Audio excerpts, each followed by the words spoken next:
A paz do Senhor, meus irmãos. A agenda de leitura de quarta-feira, 9 de junho de 2021, tem como título: Jesus fala a respeito das condições do divórcio. O texto bíblico encontra-se no Evangelho de São Mateus, capítulo 19, versículo 9, que diz assim: Eu vos digo, porém, que qualquer que repudiar sua mulher, não sendo por causa de prostituição, e casar com outra, comete adultério. E o que casar com a repudiada, também comete adultério. Queridos, esse versículo aqui traz à tona muitas discussões, né? Por exemplo, o que significa aqui a palavra mulher, né?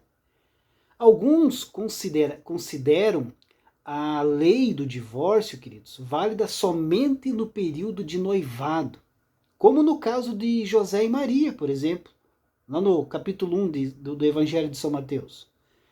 Nesse caso, queridos, mulher aqui significa aquela com quem o homem está noivo. Uma explicação até plausível, né? Todavia, lá em Deuteronômio, capítulo 24, versículo 1, cujo contexto histórico é aplicado nitidamente à discussão aqui em Mateus capítulo 19, não está falando do período de noivado. Fala especificamente do marido que repudia sua mulher quando ambos já vivem juntos. Outra questão, queridos, é o significado de prostituição. A palavra aqui, que está dentro, né, do contexto de Deuteronômio 24:1, tem aí um sentido amplo e pode referir-se a todo tipo de imoralidade sexual. Sexo antes do casamento, adultério, libertinagem, homossexualidade e até bestialidade. Um problema muito grande nessa cláusula de exceção, né, é se ela dá direito ao homem apenas de divorciar-se, né? Ou também permissão para que ele se case novamente. É provável que ambos, né? Aceite ambos. Em outras palavras, queridos, a imoralidade de um cônjuge não somente serve como base para o divórcio, mas também dá respaldo ao traído para um novo casamento. Provavelmente o significado da última parte, aqui de Mateus 19:9, é que o homem que se casa com uma mulher divorciada, após ele ter aí praticado imoralidade, comete adultério ao casar-se com ela. Algo que devemos considerar, queridos, é que a carta de divórcio resguardava, né, a mulher. O marido não podia livrar-se de sua mulher de qualquer maneira, simplesmente a mandando embora. Ele precisava então ter motivos para fazer isso e também dar a ela uma carta por escrito. Porém, queridos, mesmo que ele tivesse aí muitas razões para se divorciar, o melhor seria que isso não acontecesse. O plano de Deus era que o casamento durasse por toda a vida.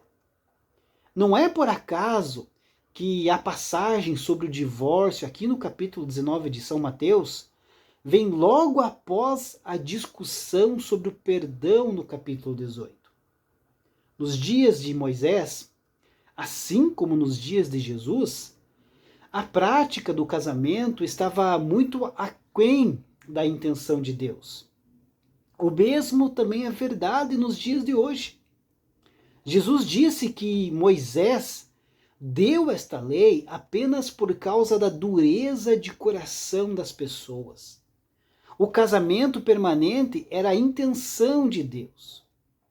Mas por que a natureza humana pecaminosa tornou o divórcio inevitável? E Moisés instituiu ali algumas leis para ajudar as suas vítimas. Essas eram leis civis criadas especialmente para proteger as mulheres, que naquela cultura eram bastante vulneráveis quando moravam sozinhas. Por causa da lei de Moisés, um homem não podia mais simplesmente expulsar a sua esposa. Ele tinha que escrever uma carta formal de demissão. Foi um passo radical em direção aos direitos civis, pois fez os homens pensarem 2 vezes sobre o divórcio. Deus criou o casamento, queridos, para ser indissolúvel. Em vez de procurar motivos para se separarem, maridos e esposas devem então se concentrar em como permanecer juntos. Deus abençoe a sua vida. E uma ótima quarta-feira a todos.